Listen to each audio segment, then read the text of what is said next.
Return of the Mac. M.A.C. Moss, Andrew, Carl, back in the building for episode 181. 281. I was about to say shit. 181. Took another year on my life already. More than that. Yeah, like 2 years almost. Something like that. What's good, fellas? Shit, man. Shit. Back in the building. Back in the fold, you know. Chill. Yes. Been really quiet in the chat. What's up with y'all? Living the dream on Mondays of no work, huh? That's jealous. It ain't the dream. Get my 2 days off. Like, y'all just mind just on Sunday. Yeah, no, but on Monday, I just feel super jealous on Monday. That's all. I know you get the same amount. Mondays are pretty harsh when you're, in the regular work schedule type shit. It is a pain. It is a pain right now. Yeah. But, any of y'all do anything today? Anything this past week? Can we get into? What did I do? I don't remember. I don't think I did shit. Just work. Regular week. Ran into a good old debate at the shop yesterday. Oh yeah. Let's break this down. What's up? Fucking James. You know how it go. Can't go in there without it being 2 hours. Around the fucking NFL being rigged shit. Oh, and you can only guess how long must that turn into another thing and another thing. Oh yeah. I'm sure of it, but so me and him will probably be mostly got a little on the same page. Got a little heated. Yeah, it's one of those. Yeah, that's what I would have wished I was there for. Yeah, we used to spend hours going on debates in the shop. And shit. It happens all the time now. Anytime I go in with time on my hands. Yeah. Oh yeah. If I'm not going in there with only 10 minutes to spare, then I'm usually there for 2 hours. You're gonna get one. Yeah, I usually enjoy it, but it's like a set 2 hours. There's just no. You used to go live and shit on Facebook. Yeah, we did. We used to get a little traction on that shit. We used to go live and shit and have debates. I had this one dude that was always hating on me and shit. I didn't even know who he was, but he used to always comment and be like, "Tell word to shut up, da da da da." Like, yo, I don't even know this guy. I like this. I don't even remember that, but I remember that shit. That shit was fun. He used to always hate on me and shit. We gotta find him. I don't know. He's ghost now. Seems like it was an older dude too. He was. I don't know. Oh, that's weird. funny. Yeah, it was a weird thing. That's funny. That's where the heated debate started. Yeah. Well, you can fill us in more on that. Yeah, when we're going to get into NFL rig discussion, so I'm curious about a little bit more of that. But yeah. What about you? Anything this week? Well, I'm on rinse and repeat. Same shit every day. There you go. You bored? Are you bored? I mean, I'm running out of shit to watch. I'll tell you that. I don't know what the fuck to watch. You should be all caught up on everything now. Give me some shows and shit, or a movie or something. I pretty much ran through the whole Marvel Cinematic Universe again. Damn. You watched the Mayor of Kingstown yet? No, I ain't watching that shit. It's good. They got second season. I don't have the unlimited access to streaming services like you do. You can. It's real easy. I don't know. Well, show me. Easy. I got you. I appreciate that. There's always a way. Yeah. I don't have anything. Nothing from this week. Nothing from this week. No. Same old. Yeah, regular week. No complaints, really, but busy. Staying busy nowadays. Yeah, it's always good, man. You don't want to be idle out here. That's true. I do. I do. Really? Sometimes I wish I was a little bit more idle, but I don't get those opportunities often now. It's just like wake up, you on go 7:30 in the morning. Kids is up. Yeah, forget that. Forget that too. Sound about right. Yeah, for sure. Well, I suppose we get right to it then. Yeah, let's do it. Yeah. The big news of at least of the last couple days, while we got a little week off from the NFL, is Mr. Kyrie Irving on the move to the Dallas Mavericks. Crazy. It was crazy. It happened dumb fast, honestly. It did happen I forget fast, what day it was. I want to later. say it was like Thursday. Yeah. Like Thursday 3 days he later, said he was wanting to get traded. Sunday he was going. Yep. They made it happen pretty quick. What do you think? What's the reaction? What do you think of the move from all angles? I just want to know what the fuck happened, like from the beginning. Like what happened to get to this point? Like, I understand that the shit that happened at the beginning of the season and stuff like that, but you think he would have demanded a trade at that point? He did. Did he demand a trade? M.A.C. did right before the season started.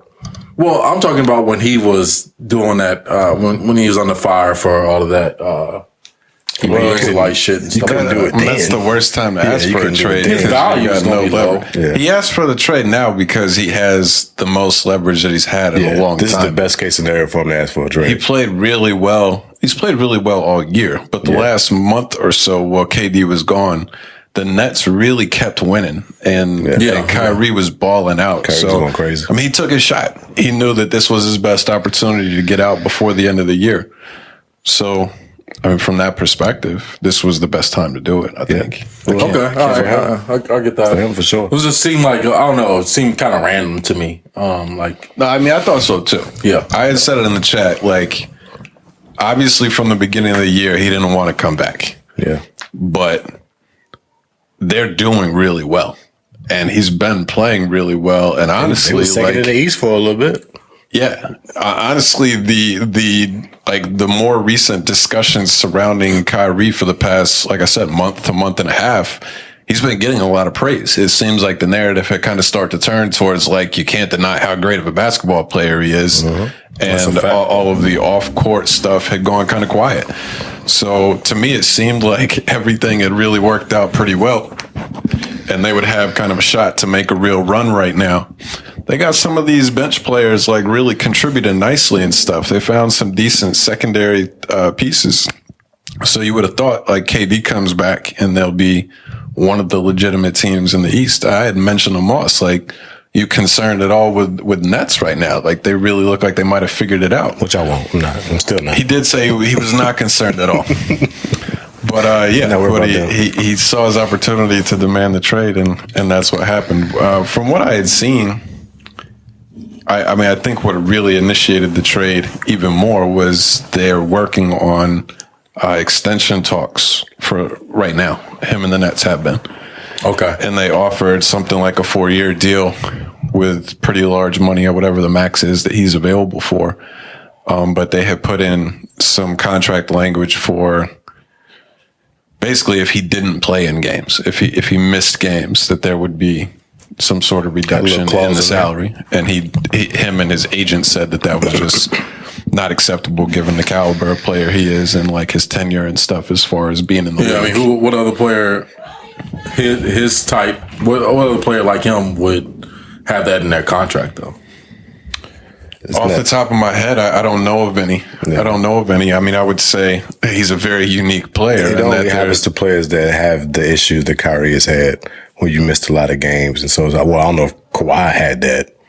I'm pretty sure he probably didn't have that in his contract, even though he misses a lot of games. But I'm not sure. Like injury-related shit, but a lot of times Kyrie won't play him because of non-injury related shit. So that might be a reason for why they would have that in there.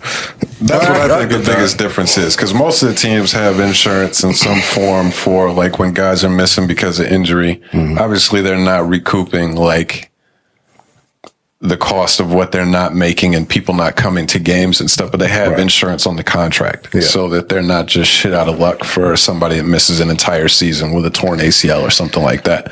But the amount of games that he's missed for unrelated, non-injury related stuff, I think it's personally or perfectly reasonable to put those clauses in.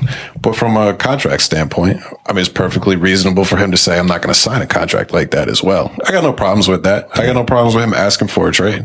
And that's the issue that he's been dealing with since he came to the Nets, is he's been wanting a guaranteed at least 4-year contract with somebody, saying he solidified with a max contract. But at the same time, it's like, you showing you got commitment issues. You'll say you're committed to a team and then you're out within a year and a half or 2 years. Like, did it with Boston.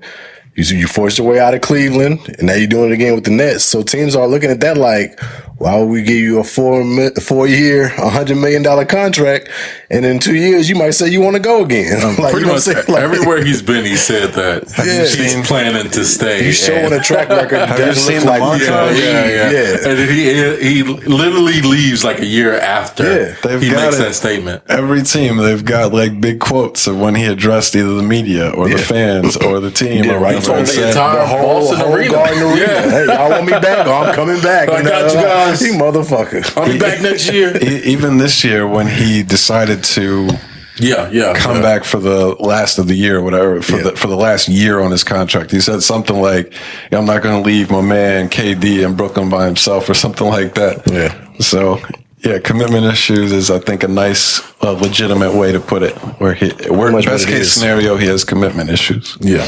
Yeah.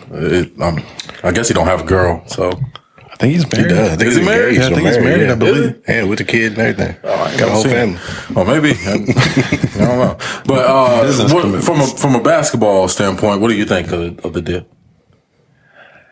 Strictly basketball. Luka and Kyrie.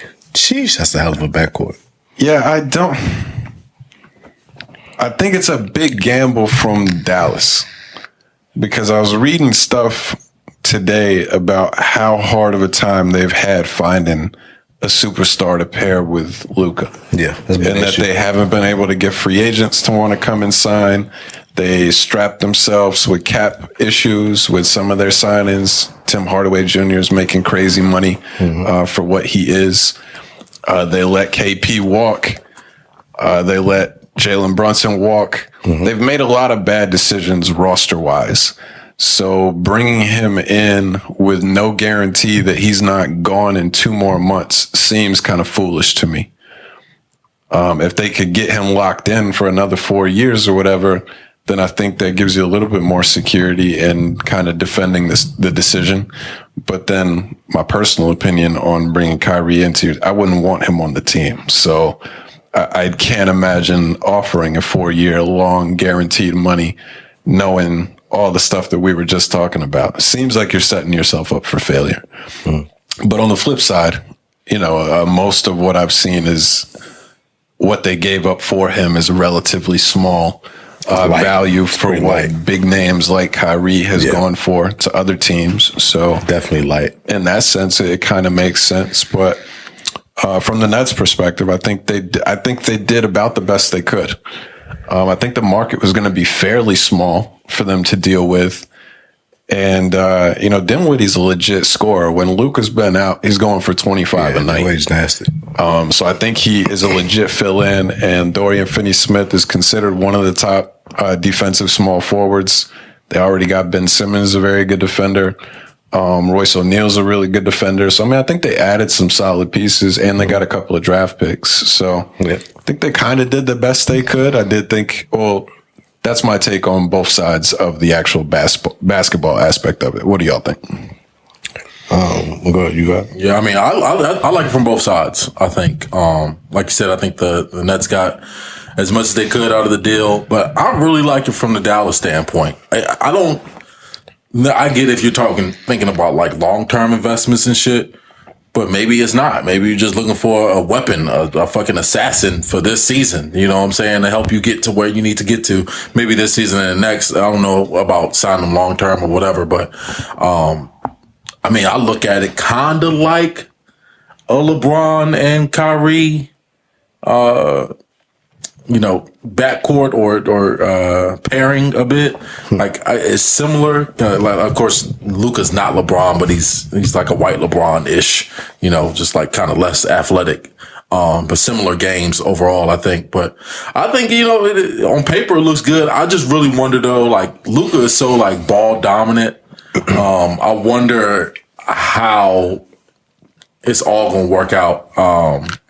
With them two playing together. Like I figure, it's going to be kind of late in the season now. Kind of at the midway point. So they're going to have to take some time. It's going to be like a grace period or something of them just kind of like filling out each other and like kind of playing off each other's games. And that may, I don't know, the progress they've made thus far in Dallas, that may set them back a little bit. But I guess the overall goal is to try to win the championship. You get a guy like Kyrie if that's what you want to do. So I'm fine with that. I ain't mad at the trade. I don't think that was the best fit for him. I still think Luka needs a big man to complement what he does. They got Christian Wood though, so he plays pretty decent. He's a decent player or whatever, center or whatever. So I like the move. I was expecting him to go to the Clippers. Is what I was expecting him to go. The Clippers, I think he's going to be at LA. The Clippers or the Lakers. I was thinking in my mind, he was trying to, rekindle the flames and get back with LeBron and send Russ back with KD. And they just began what they started again and do that shit all over again. But that's not how it worked out. LeBron seemed pretty upset about that shit when he tweeted about it because he was looking forward to getting them too. But it'll be exciting basketball to watch. two of the best ball handlers in the league that are one-on-one players that you could say in the league on the same team. It'll be crazy to see. I like to see how that shit play out. I think it'll be all right. They'll be fine. They needed another piece that they can rely on to get a bucket on their own, and they ain't had that before getting Kyrie. So I think that's where he's gonna be. Do you think if he leaves at the end of this season, you think what would it take for you to say that this was a good move? Like, how far would they have to go for you to say, for him being a rental for the last 3 months of the season, that was a good deal for Dallas? Was they in the Western Conference Finals last year? Yes, I believe they were. They were. If they somehow make it to the finals, then it's a win. I think that's reasonable. Or if they make it to the Western Conference Finals again, it's a win. I think that's reasonable. Just if you make it that far. Yeah, I'd consider a deep run in the playoffs. If they have a deep run in the playoffs, it was worth it per se. I mean, if you win a championship, of course, you'll definitely say it was worth it. But I don't know if they'll get that far. But I don't know. I think that's reasonable. I think, like, still going back to long term, I think this is a bad decision long term unless they're going to sign him and have him there for multiple seasons. Nobody can question what he does on the court. What he brings, he will obviously be like a key piece to the new team. I don't think he's going to show up and they'll be bad because of it. But I don't feel like they were a team that's like this year is like we're on the cusp of being a championship team. Right. You're one piece away. They're probably I don't think bringing him in fixes that, particularly when they also give away some of the, like, those are key contributors that they had on the team. So I don't know. I don't really think it makes a lot of sense for them. I'm more curious at this point to see if the Nets if they're going to just blow it up and move KD right now too. I think that might be coming. There's a little bit of murmurs today that might be something that they're looking into. I mean, if you get a crazy package for KD, I think that's what they should probably do because they've missed on so many different moves that they've made as well. Yeah. But I don't know. I mean, as long as you have KD, they're a contender in the East. Whether or not like they're a top contender, I couldn't say. But if you got KD, you'll be one of the teams in the mix. Yeah, sure. So it's interesting to see what happens with him. Did you see the reports about them refusing to trade with the Lakers? Yes. Yeah, I've seen several of those. I think it's another part of what the real issue is, and which is what they kind of said at the beginning of the season. Him and KD, they had issues with Nash as the coach and with their GM or whoever the owner is of the team. They had issues with the front office. The GM or the coach is what they have brought up as I think it's one or both of these guys need to go. I think Tsai's the owner. That's the owner? Joe Tsai. I think they got an issue with him too, because he's the one that made the trade, of course. He had to clear everything. But I think the issue is with him, and the fact that they didn't send him to the Lakers was another stab at whatever Kyrie was trying to do. Because I think he wanted to go to the Lakers. Well, I think that's just dumb business, though. Like, if that's I get, because I mean, it's not like the Lakers are another team in the East. I can get if you were like, man, I don't want to trade him to anybody that I'm going to have to compete with in the playoffs.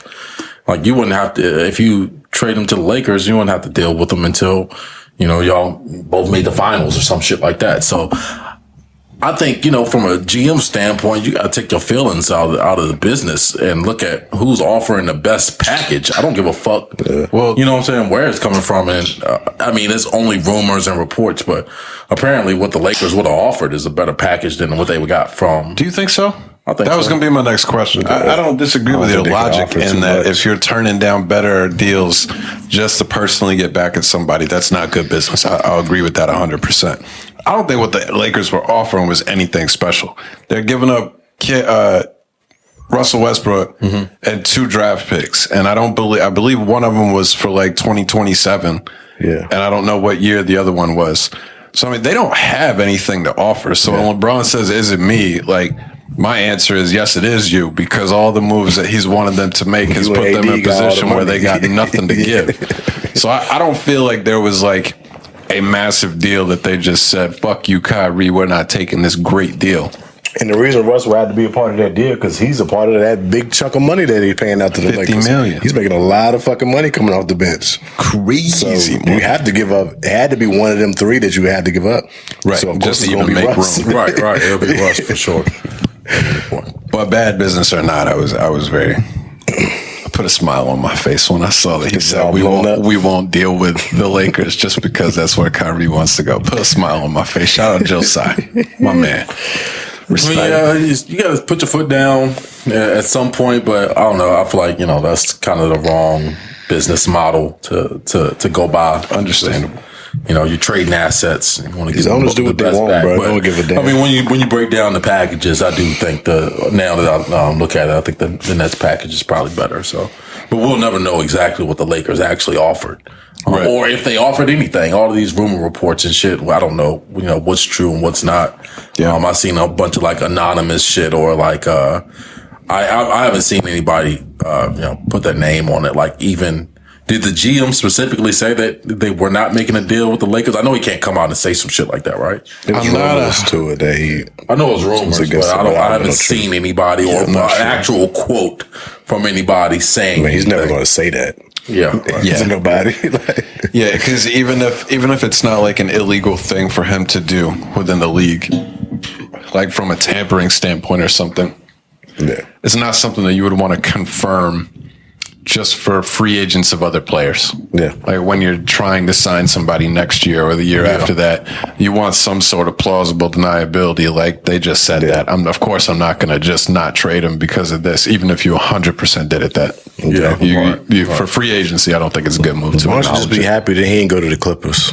Because if he went to the Clippers, that would have been a bit scarier. That would for sure for the rest of the league. If he went with the Clippers, that's what I was thinking was going to happen. Because that's all they missing is a good point guard. I know they got John Wall and Reggie Jackson and shit, but you bring Kyrie into the fold of that somehow, which they would probably end up having to trade one of them players. Because Kawhi and fucking PG been going stupid late recently. Like they've been going off. Both of them been playing consistently, healthy. And they a problem to deal with. Can't wait to see how that play out, though. Clippers are open. Yeah, I can see them making a real push. The West is like, there's no standout. No. Nuggets, record-wise, look really, really great. And they may be at the end of the year. I don't know for sure. Like 4 years running, though. It's just hard to put a lot of stock in them and Memphis are the two best teams. So. Right. I mean, it seems like every week that you look, it's like, somebody else's top two, or you know what I'm saying? Yeah, like it's like really interchangeable right now. The top of the West. Damn, your Pelicans and drop it all the way down to ninth. What's going on? I was just gonna say they had a run where they were. I don't know. Oh, you don't have an answer for that? There's a playoff team without whoever you're talking about. Well, I mean, the clear answer is Zion's not there. Okay. Well, and Brandon Ingram. Yeah, Zion certainly is a big impact because we all know that when he's on the court, he's very great.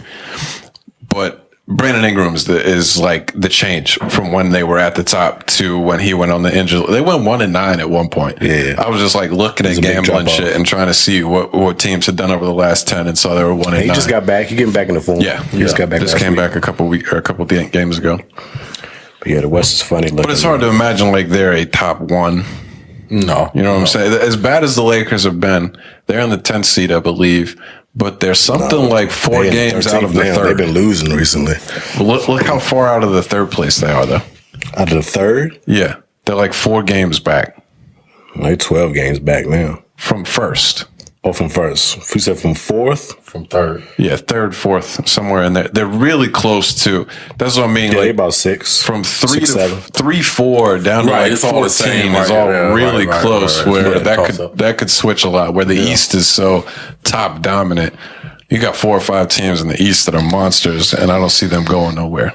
Is this always going to be the thing for basketball? Yeah. Like the West being ultra competitive and then the East always having like 2 dominant teams? Well, it's flip-flops now. I feel like the East is the more dominant side now. Yeah, the East is by far the better conference right now. Well, I mean, it's usually been the other way. The East has been the worst conference. I thought you were just going to say, is it always going to be the case that one conference is way better? Well, I mean, I think the West has always been more competitive over the years. The East has always had. That's what I'm saying. Like, okay, I see the West has always been like competitive, like far as the 1 through 10. 1 through 10. Yeah, these are really decent teams. The East, by the time you get to 10, that's a terrible team. Well, in the East, like normally, that's how it's been. No, you're right. You're right about that. It's hard to say why that is. We thought it was going to change when LeBron left the East, though. We thought that whole like power shift of this one team being the dominant, one or two teams being super dominant in the East was going to change. But that seems like it's still kind of the same. I think if flipped, it got lopsided because everybody went west at one point. LeBron started the trend and more people started to move west. Is what I think happened. There's just so much player movement constantly now that there were a whole bunch. Like Kawhi went from the Raptors to the Clippers. He switched to the West. I think there's a list of guys that are like that. I think it's just the easiest way to sew that up is just that basketball players are soft. They don't want to be in cold weather. They all want to go fucking west. But everybody's in the East right now. Yeah, the East is the what, like the players that were drafted, to those teams. I'm talking about the guys who had a chance for free agency. If you're going to free agency, they went to the fucking going West. to California is a great destination. Yeah. I mean, a lot of the big name guys that we know, except for like KD and Kyrie, like in recent history or recent memory, I guess is fucking Donovan Mitchell from Utah to Cleveland. Yeah, that was a trade though, right? Yeah, it was a trade. He ain't no power in that. But I'm saying that you had your choice at it though. Basketball players are going to the West. They just are. I mean, I think any play basketball year round and shit. Any free agent in any sport, like it always is tempting to want to go play in California or whatever. I don't think there's really a lot of rhyme or reason to it. But if you look at the worst teams in the West, like Houston, San Antonio, LA are the three bottom teams in the West right now. Those are all like powerhouse teams that we've seen over the past 20 years be at the top of their division. Yeah. So some of the newcomers towards the top, Sacramento, Memphis, stuff like that, have actually drafted well and built up really good teams. For sure. You go to the East, and these teams at the bottom of the East have been at the bottom of the East for like 25 years now. You look at the Pistons, Hornets, Magic. It's like, these are teams that we just always know are going to suck.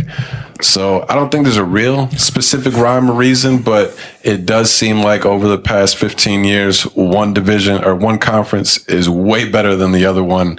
And the other one has two or three really good teams. Right. And it's like these guys could still compete for a championship. But I don't know. Interesting. But I think, we'll see how this Kyrie shit plays out. I thought it was pretty cool. Or I wonder, like, Mark Cuban probably was like, man, fuck all that Jewish shit he said earlier. I want this motherfucker on my team. I thought it was weird that he made the trade for him. Cuban's the man. Mark Cuban is the man. I love that guy. I think he's just he's probably one of the coolest owners. I mean, that's like the only one I really know.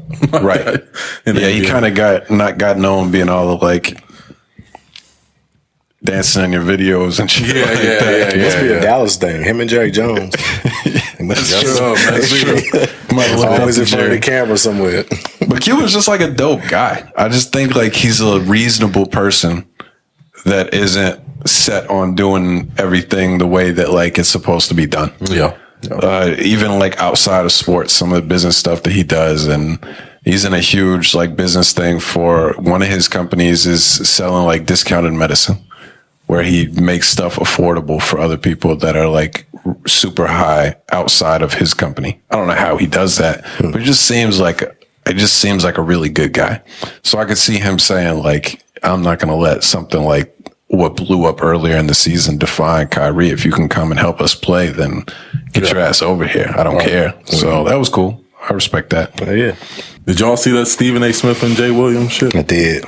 That was hilarious. Yeah, they like had a whole blow up today on First Take or whatever. I did. Talking about Kyrie and shit. Yeah. That clearly got personal. It's something in the background with that between those two. But I was like, man, this is crazy. Yeah, well, it's been rumors that Stephen A. been hitting Molly. What they got to do with anything? I'm just saying, like, it's what they got to do with anything? Hey, it's tension on the fucking set is what I'm saying. That used to be Jalen's wife. He was on the internet recently taking shots at Stephen A. recently, just out of the blue.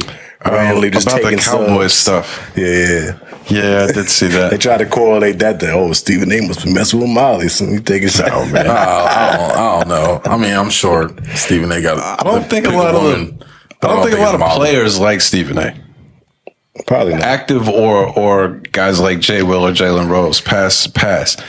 Because he has kind of gotten his notoriety and stuff, at least over the more recent years. I don't want to say got his notoriety. Over the more recent years, in all honesty, he's like a little bit more toned down Skip. And that, like, what he does is get clicks. And he's saying wild shit. He doesn't care about how it affects the players. And I don't particularly have a huge problem with it. But the former players, I don't think, are very fond of that. And Jay Will is one of them. And he's always, since he's been in the role that he's in, like, he doesn't seem to mind getting his nose dirty. We can get a little dust up, I got no problem speaking my mind or saying something. From that I like Jason Williams. Him and JJ Redick, they be going to Stephen A. Redick likes getting in arguments. I think he likes taking the other side. I don't think he's been invited back after a while. To the last one, I haven't seen him because he was shutting a lot of Stephen A. shits down quick. Stephen A. picks who they want on the show now. Like, of course. He pretty much made that known. He's like, I wouldn't have asked you. That's the shit I hate that people do. Like, when you get into like a debate with them or whatever, they try to throw shit back in your face that they've done. And it's like, all right, motherfucker, don't do anything for me ever again. But he's like, I wouldn't have asked you to be on this show. Like, you know what I'm saying? It's almost like pulling that power card a little bit. I mean, at some point, you gotta remind people, like, I the get reason that, you sitting right here, bro. Like, I get that. Like, calm down, take these personal shots on him. Jay Williams hadn't said really anything at that point, but which I think was a little bitch ass too. Like, that's what Stephen A. was coming at. Like, you keep on talking about it's interesting how you do. No, say what you gotta say. No, that's what he was saying. Like, don't say what you gotta say. But he said what he had. That's what he was like. I just said what I had to say. He was teetering around it, bro. Yeah, he didn't want to give his real thoughts on Kyrie. Exactly. Because I think he wanted to ride for Kyrie in the sense of you just talk reckless about basketball. Like, I think his issue was you talk reckless about players. But I don't think Jay Will would actually stand by a lot of the decisions Kyrie has made. And I felt like Stephen A. was basically like Moss is saying. He's like, say what you actually think about the topic. And he was like, nah, I did say it. And he didn't. It was a funny clip. It was a funny clip, but I didn't really care for the exchange because I felt like both of them kind of punked out. And when he pulled the "You're on my show," and Jay Will trying to, well, you seem emotional about this. Why are you getting so upset? It's like, say you got a problem if you got a problem. Like, don't just say you're getting upset. No, I'm not. Yes, you are. No, I'm not. It did. That shit went on way too long. I'm like, yo, somebody got to cut this shit off. Yeah. That's why Molly stepped in. She was like, all right. No more personal. Let's try to. And Legler, right, what's his name? Anthony Legler? What's his fucking name? The white dude. He just sat there looking straight forward and was like, I'm not saying shit. Go let them handle this. He's like, I'm just trying to talk about this topic we got, y'all. Y'all going back and forth on stupid shit. It was funny exchange, but I appreciate the perspective that Jay Williams has, though, and I get he don't want to get himself in trouble, like, deep shit, really talking about the stuff that he want to say because what happens. But then Stephen A. know that shit. He got to tread lightly with this stance. So I mean, you can criticize Kyrie without getting into this Jewish shit. What do you mean? I know that's what you're dancing around right now. You can't talk about this. No, there's plenty of reason to make comments about Kyrie's behavior as an athlete, as a teammate, as somebody that you would want within your organization, without talking about the documentary he posted and got backlash for. But that's what the argument started from, though, because Stephen A. brought that shit up, was about talking about the documentary and all of that, and how Jay Williams was criticizing Jeff Bezos, and he was like, just, Jeff Bezos can't. The people who have the goal make all the rules, which is completely true, but it doesn't mean I can't say anything about it, at the same time. So that Stephen A. kind of brought that up, and that's why, Jay Williams was like, it's interesting that you say these things, but, I got you. Yeah, I just thought it was funny. It's one of 7 to 8 different things that you could point towards. So I can understand mentioning it as one of the things that has caused Kyrie to miss time that was un-basketball related. But you can make the same argument. If he didn't, he didn't. All I saw was that clip. I didn't see a long exchange. But you could still make the same criticisms about his unreliability without mentioning that incident specifically. Like, he's shown in multiple occasions that this is not a guy that you can just count on, that he's going to be out there for 82 games if he's healthy. Nah, he could be healthy and still not play And you know, I mean, you can also make cases where he wasn't allowed to play during the pandemic and stuff like that. Which, if he had played for the Mavericks that whole season, he would have been able to play. Would have never been a problem. Right. So, like, there is nuance to the situation, but it is what it is. It was a funny exchange, regardless. I find it interesting. He did keep saying that. Yo, when Stephen A. mocked him, ain't like that shit. When he mocked him, yo, that's almost like some fighting shit. Yeah. For real. Interesting. Say what you gotta say. I was like, oh shit. Like, yo, bro, first of all, when you mocking me, don't pitch your voice up like that. That's the first thing I told him. Like, bro, you basically just called me a bitch ass over here. Don't pitch your voice up like that when you supposed to be fucking mocking me or impersonating me, bro. Like, no, you're not gonna do that. Okay? That shit was funny. Do you think there's anything like interesting, if you will, about just like it seems like more recently there have been more of these situations where these these fake ass talk show type things are having dudes that blow-ups, have been together for a long time, and it seems like they're getting tired of each other in real life. And it's not just, all right, let's do some debates and get some good clicks. It's like, nah, motherfucker, you say this stupid shit every week. It's like, nah, these people are really getting annoyed with each other. Talking every 5 days a week for 2.5 hours a day about the same topics. It's the same shit. Over. You keep hearing the same takes. But at the same time, you got to assume that some of that shit is calculated. Assuming like they see what the fucking ratings do or did for Undisputed and shit like that from their blow ups. Why wouldn't First Take say we go, put in a couple of those here over the next few months or something like that? Like, people want to see drama. They don't always want to, hear about sports and stuff like that. They want to know personal life. That's why reality TV is such a big thing. Motherfuckers want to see that shit. So conflict is interesting. Yeah, right. Even if it's not getting nasty. You just see two people like arguing passionately or debating it. Conflict is interesting. So I understand how they make the whole show surrounding that. But I just think it's funny. I think we're getting to a point where some of these people that have had to do it for so long, it's like, I really don't like you. Like, we turn the cameras off. I really don't like you. This is not just for the show anymore. That's why Max ain't there no more. Calvin? Yeah, he got tired of him. Like, Stephen A? Yeah. Stephen A don't want to come out and say it, but he clearly ain't fuck with Max no more. Yeah, I mean, he said it with different choice words and different interviews he did. He basically was just like, I just don't think it's working out for us no more. It don't feel fun going back and forth with you every day, so he got him up out of there. No doubt. That's what it is. What other basketball stuff? I don't know if you saw... Steph is going to be out for another couple of weeks. He did something to his ankle or leg or something. I didn't even see what knee. Mm-hmm. He hit his knee on somebody else's knee. I think Golden State's in trouble. Oh yeah, they're also in that 8 to 10 range, and like we were just saying, like it wouldn't take but a good streak to get right back to in the 3-4 discussion. But this will be the second stint that they've had to do with Curry being out for an extended amount of time, and you just can't do that. You just can't. You can't build a team in a way that Steph is a missable piece. I think they're in some trouble. Yeah, and it's the problem is that the draft picks that they've had, they ain't really been hitting. Wiseman, and they got the other dude, the guard that start with an M or something. They drafted like after Wiseman, Mooney, something like that. I don't even know what he's doing lately. He doesn't play, I don't think. No, they get decent minutes out of DiVincenzo. He's kind of solid, and they've always liked Kuminga. Yeah, he's a good player. But like these are like they have good potential type of dudes. They're not like now. Nowhere near. And Draymond's not the same Draymond that he used to be. Poole. Yeah, Poole is gonna have to like really.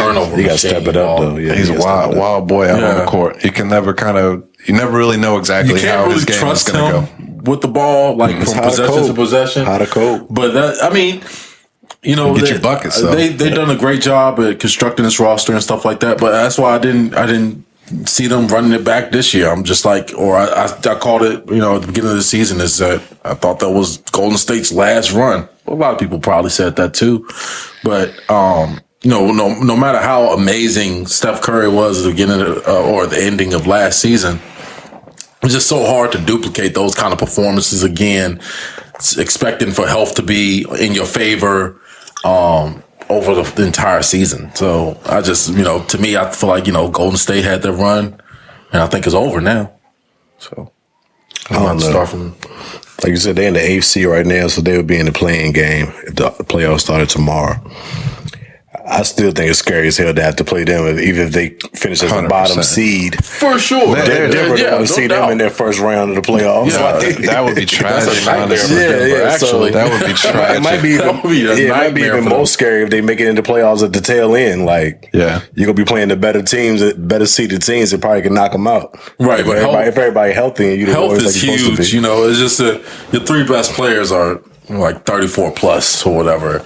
Eventually, it's just like that ain't gonna work.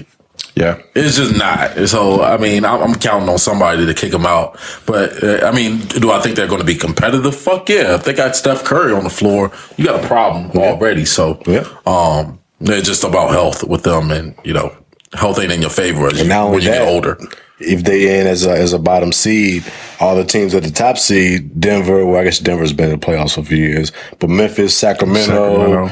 Phoenix kind of been in there, Dallas kind of in the mix, but there's a bunch of teams that ain't got a lot of experience holding them top spots like that. So you play the fucking Warriors coming out the gate, you're going to have a problem. Yeah. For whatever reason, I don't have much respect for the Suns. I never have. I'm sorry. Right, even when they've had good teams, but like right now, I don't even think of them as a good team. I was shocked to see that they were in the 4 seed. Devin Booker. And without Booker. Team. Like at some point, I believe Booker's coming back like next week. Though. Yeah, he's coming back. So maybe they make a legitimate run. Warriors are one of those teams. Until they're out, you're going to be worried about them, of course. But I think they're in real trouble this year. Definitely. Anything else basketball related? Nothing on the basketball front. I don't think. We already talked about LeBron crying and shit last week, right? Yeah, I'm crying. Oh yeah, that game, Celtics game. I'll go through NFL coaching stuff real quick. There's a few different moves I think you had mentioned. Yeah. Sean Payton is the biggest one, right? Yeah, Sean Payton to the Denver Broncos, right? Yeah. Mm-hmm. Has compensation been put out about that? Because they had to trade him. It wasn't like... it was a second rounder. No, it was a first rounder. Really? But they're like... It was a late pick. It was like it was a late pick. It's not a top pick at all. Nothing crazy. But it was like late first round pick is what they had to give up. Denver banking their whole future on Russell and Sean Payton. What other choice do they have at this point? Yeah, I think this is a good move because we've talked all season about how long they're going to be stuck with Russ. Mm-hmm. And I still am one of the people that doesn't believe there's no chance he's just washed now. I just can't believe that. So if you're going to find somebody, Sean Payton seems like a good guy to try to reconstruct. Years do you need to see before you can... This year. If he sucks again this year, then I think you have to move on. Right. I mean, it's fair to say that Nathaniel Hackett was terrible at his job. Yeah. He couldn't hack it. Yeah, he couldn't hack it. He couldn't let that go. But no, he's clearly terrible at his job. So at that point, it's like, all right, I give you, an extension on that to see what it could do. But then you look at Geno Smith and what he did this year with fucking nothing. Mm-hmm. He broke all of Russ's records, essentially. Like, I ain't gonna say he got nothing. No, I mean, he got guys. I would say with the same shit that Russell Wilson had the previous season. They didn't upgrade anywhere. Right. They got the young running back. That's a big help. He didn't even finish the season, right? He didn't play a whole year. He might have missed like the last 2 weeks. Yeah, he played most of it. Yeah, most of the season he did. I'm thinking of Breece Hall, I think. Yeah. But, even so, though, I don't know. I just look at it and say, Russ will never be top 5 again. But can you get right now, he's probably not even playing at a top 15 level. So if you can get him back there, then you might be all right. I do think Denver has some really good young defensive pieces over there that'll help them out a lot. So. Yeah, they be straight. They got a lot of young guys over there. Yeah, it'd be interesting. I saw he did like a. I don't know if it was a media day, but he was taking some questions and they asked him who was? Sean Payton was, and he was like, the reporter asked him, last year we saw that Russ had like his private trainer or something in the facility with him a lot last year. Just wondering if is that cool with you and stuff like that. He's like trying to find some tension. Yeah. He was like, I don't know what went on last year, But I can tell you that's how I will be conducting business going forward and stuff like that. I'm like, yeah, you need a coach that's going to stand on some shit. You know, Nathaniel was probably like, yeah, man, that's cool. You know, bring him up. His wife can come. Kids and shit, too. Well, they're going to get rid of his office, too. You know, that's the guy's own office. Did he have his own office? Yeah. They made a big deal about that. For? Yeah, that was one of the big topics. Yeah. He got an office? His own office. To do what in? Watch film. Be a fucking quarterback. The shit that you can do on your phone in 2023? I couldn't answer what it was for. Gave him a big ass bag. Hey, his office to go with it. That was crazy. Yeah, we got to take that shit immediately. If I'm the coach, as soon as I walk in that motherfucker, look, bro, you ain't going to have no office. You get your ass in the locker room with everybody else. Yeah, I just think that shit like that sets a bad standard. I get that it's your quarterback and everybody, but the quarterback has to feel like, and then the team has to also feel like the quarterback is a part of the team and not above the team. Your coach is not supposed to be in your locker room all the time chilling with y'all and shit. He got an office to go to. Your quarterback is supposed to be in there. That's just what it is. Agree. Like at all times. Like he's a part of the team. That right there, I mean, if you would have told me that before the beginning of the season, I probably could have predicted that record. We talked about this on the pod. Yeah, we did. This is not the first time we've heard this. The office shit? 100%. No, this is the first time I heard this. Maybe I missed that one. We talked it on the pod. I don't remember. Oh, no, bro. I ain't never heard that before. That's my first time hearing that. We took their defensive coordinator. I was excited about that. Signed with the Panthers. Who was that? Last name starts with an E. I'd never heard of it before. Eberly? Something like that? No clue. No, no. Motherfuckers love that shit. That's all I know. Yeah, I mean, that when we're talking about other coaches, I go to look to see what's the write-up saying, and everybody was like, Panthers got a steal here. His defense aligns perfectly with Burns and Chin and all of our top dudes. Jason Horn. I'm excited. Yeah, I'm excited for that. We'll see what happens, but yeah. We'll see. Denver should be much improved, though. But be hard to be worse. I'll see. I want to see, though. You know, a lot of people are kind of saying that Sean Payton is overrated. And I don't think he's like this. Like, I mean, I think he's a really good head coach, but I don't think he's like this. I guess he would be a Hall of Famer considered, but I don't really know if he is or not. But they were comparing him to like Mike McCarthy a lot and like, you know, their career statistics. But I would take McCarthy if I had Nathaniel Hackett last year. Right. I'm not a good judge on coaching talent, to be 100% honest with you. But when he was great, he had Drew Brees. When Drew Brees wasn't that great towards the back of Peyton's career, the Saints were They still won a lot of games, though. They did. They won a division, too. That year that Brees' last game, they had a crazy good record that year going through the regular season. But I don't know. It'll be interesting to see what he does without Brees. And then you can kind of make your decision after that. But it is what it is. He was going somewhere. Broncos are not a team I'm concerned with, so works. Makes you wonder why he stepped down with the Saints, though. Was it just a situation of like? You watched the movie, right? They didn't tell us in the movie. No, they didn't say anything. I didn't watch the movie. I didn't know. No, the movie was about Bountygate. So that was like years ago when he stepped in and coached his son's little league team. Gotcha. I don't know. Don't know the answer to that one. Yeah, I was interesting because like obviously you still wanted to coach. You know, it's only 2 years removed from coaching, or 2 or 3 years, something like that. Yeah, removed from the position. 2. I was thinking more than 2 years, right? Maybe 2. 2 years. It's just weird, and kind of just come back into the fold. Just another issue to deal with in the AFC. That's how I see it.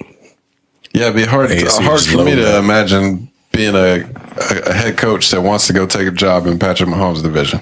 Yeah, right. When you got openings everywhere. That's tough. Let me go somewhere else. Yeah, dog. That's tough. I'm not trying to sign up for this for the next 10 years. I'm only going to Patrick Mahomes' division if I'm coaching Patrick Mahomes. Right. You know what I'm saying? Like, it's y'all better got than most situations. Quarterback coaching job open or something, I'll take that. Yeah, you at least got a quarterback and stuff, hopefully. But whatever. Forget Sean Payton. What about your boy? You draped up. Yeah, I just came to pay homage today. Goes finally laid it to rest. Ended the career. Was it 22 years? 23 years? Something like that. I stopped counting after 20. Feels like 40. But yeah, had to pay homage again. It's like 2 black lifetimes. Another 2 black lifetimes. I mean, he's had like 3 lifetimes in his career, so it's kind of like that. They've broken down a bunch of like 3 Hall of Fame careers, and I mean, yeah, pretty much, you know. It's fucking nuts. I'm talking about a guy who went to 10 Super Bowls. Like, it just... You can break it down about any way you want to. Yeah, it's going to have a better resume than everybody else. It doesn't matter. But yeah, man, pay homage to the GOAT, man. Yeah, I can wear his jersey, and I ain't broke it out in a few years because I ain't feel right wearing it while he's a Buccaneer. But I think he'll probably, sign back with the Patriots, retire a Patriot. We'd have to imagine. Most likely would be. If he doesn't, that's a fuck you. Yeah, it's all right. For sure. It's like, all right, yo, get over yourself. Like, all right, I understand y'all had little issues, but you got to retire as a fucking Patriot. Right. If you retire as a Buccaneer, you would forever be a bitch ass nigga to me. I would take that personally. I hope that happens so we can get you on our side. That would be some bitch ass shit. Like, all right, bro, like for the fans, you got to retire as a fucking Patriot. Don't do that. We ain't do nothing to hurt you. You might be mad at Belichick or somebody. Let it go. How long do you think it'll be before Tom Brady is like replaced in the eyes of like being the greatest quarterback of all time type shit? It's gonna be a long, long time. I don't think it's long fucking time. It'll be a thing where it's discussed like 5 years from now. Yeah. As far as like a realistic, is this other person Statistically, the greatest of all Are time? we being realistic, or are we just like? Because I think people are ready, like Mahomes. They was ready to knight Mahomes on the second season, which is what I had an issue with. It's like, damn, so y'all can wait till somebody else to be great to say, oh, he's the GOAT now. So I think they'll pin it on a lot of people in the next few years just because he's the pinnacle, just like they did with MJ. He just got too many years in the league. Just like they did with MJ. Yeah, well, just think about what is the most talked topic in all of sports, no matter the sport. It's always, is this person the next GOAT? Exactly. Right. The whole media narrative is always looking for the next greatest player ever. So it'll be talked about relatively soon. I don't think it'll actually be like a legitimate conversation for a very long time. We're going to see a lot of time pass and a lot of dominance happen over 20 years. Yeah. For anybody to be in that real conversation to me. Yeah. I don't see it happening anytime soon in realistic measures. I mean, you really are running up. I don't know if I ever see anybody. We probably will never witness another player winning 7 Super Bowls in our lifetime. Never. Even 5. Yeah, maybe not in our lifetime. We probably won't see anybody win 5+ Super Bowls again. That's just because, who did it before Tom Brady? That was 50+ years of, that never happening for nobody. Yeah. So, he held the reins for a while. I think, maybe Charles Haley got 5, and that's probably it. I think outside of him. So, yep, that's it. Yeah, it's likely at the quarterback position, it's likely you'll never see that again. So, but I think just as the generations turn and stuff like that, people forget and stuff. He'll be replaced over time. We said, I think a couple of weeks ago, that the new era of top QBs is here, and now we witnessing the end of an era. Oh yeah, there's only one guy left, and that's Aaron Rodgers, and he probably about to retire too. Yeah, but it's coming relatively soon. A lot of rumors of him going to Vegas right now. It would be kind of cool. Yeah, him going to Jets too. I heard that. No, that would suck. I don't know why you would want to go to the Jets. If you were Aaron Rodgers, I don't know why I would make that choice. Like, is it up? Why wouldn't you? Does he have like a no trade? I would assume. If he has the choice, I can't imagine him going to the Jets. I would pull a Gronk if you tried to trade. I'm retired. Right. I'm retired. The Jets got a nice squad over there. They got a good defense. All they missing is a fucking Aaron Rodgers to step in. Well, I'm not saying that bad, but it's the Jets, dog. Sometimes I agree with you. The rookies Wilson was a nasty receiver, and Aaron Wilson like that. Yeah, and they got a couple other ones that's like that too. You get another free agent to come with you. Like, I think there's almost a clearer path to the Jets being great than the Packers. But I just can't imagine him wanting to go there. The Devontae Adams thing makes sense. I saw he was the one that was like, kind of encouraging it to happen. It would just be cool to see them reunite, but I don't care. I don't really care where Rodgers goes, to be honest with you. I think he's kind of past. He'll still be good, but it's just, I don't care about him. I just hope he doesn't come to the AFC. Yeah, I understand. That's what I hope. Because it's getting fucking crowded over here. Bring it on. We want all to come. Yeah, all right. Yeah, we want it all. Actually, I think that's a good idea. They got to go up against the Great 8. And grade 8? yeah. Oh, they call it Bengals defense. Just remember, Kenny Pickett is 1-0 in his career against Tom Brady. Jesus but Christ. we can move on. I don't have really much interest in the Brady retirement. We've done this already. Yeah, It is what it is. We kind of did all the congrats. It's official. Him being the announcer thing, I think, is more interesting.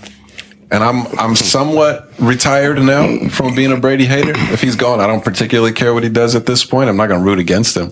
But I don't think he's going to be a great announcer. Well, It doesn't feel like his thing. they said he's not starting until next year fall, in 2024 fall. He's going to skip a season. So he's taking a year, basically 2 years to prepare to doing this. Yeah. I think he's going to be fucking ridiculous. I'm saying I don't. I'm not saying Tom Brady is bad at anything. Yeah, if you take it as serious as he does his football career, he's gonna be on his shit. I don't think that's the case. And I'm not saying he'll be bad, like he won't know what's going on. Obviously, he's the greatest. He's going to be able to call the game of football, no problem.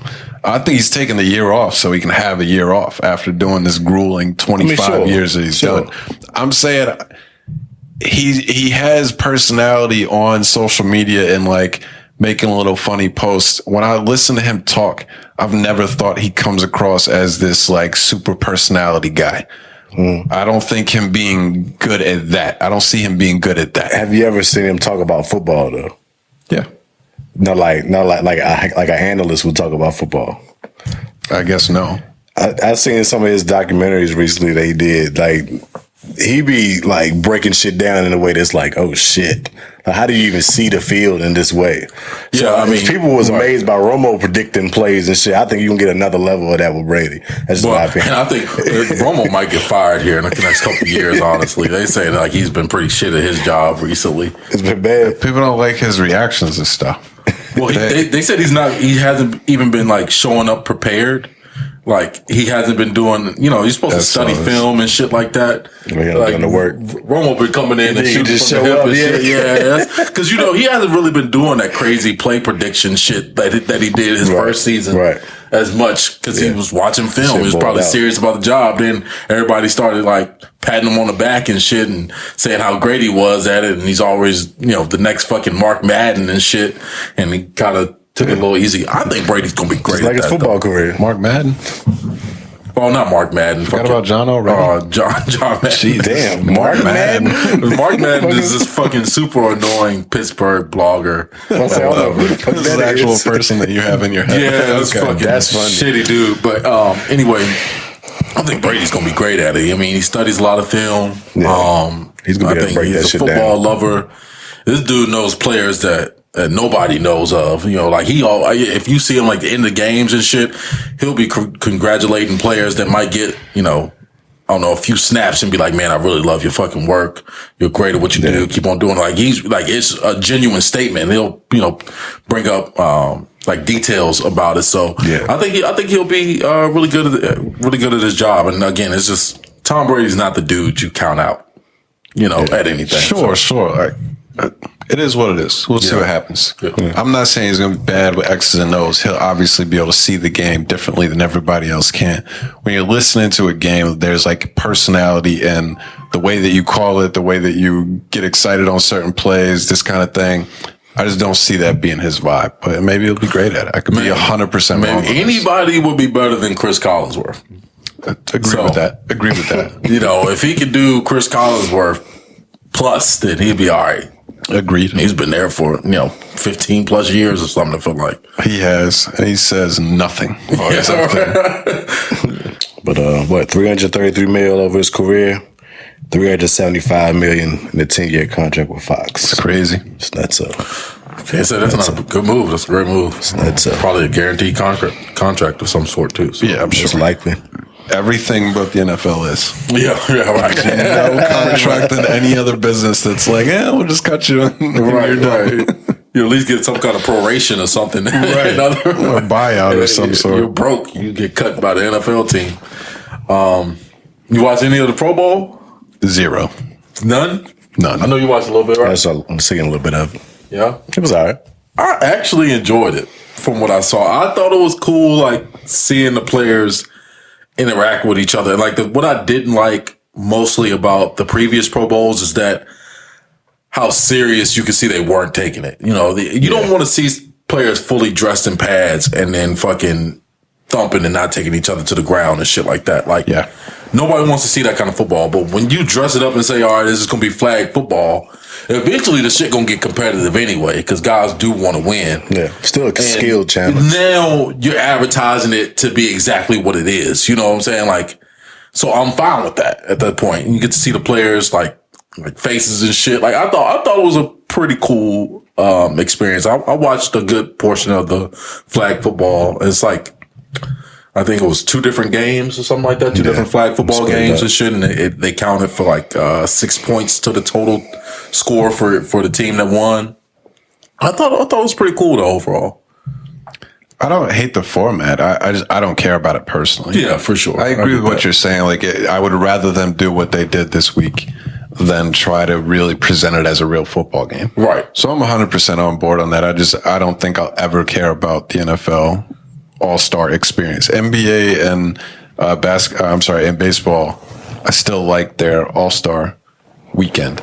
Yeah. But even when we talk about the NBA, like, I don't care about the slam dunk contest anymore. I like to watch the NBA All-Star game. That's fun for me for whatever reason. That's the difference, you know, like it's just easier to play and go like 75% in basketball than it ever would be. You can't play 75% of football. Right, it's a terrible product at that point. And then it's like you're not rushing the passer and shit like that. Like, let's just play flag football and just call it what it is. Right. Yeah. I'm fine with that. Some of the little games they had were a little bit ass.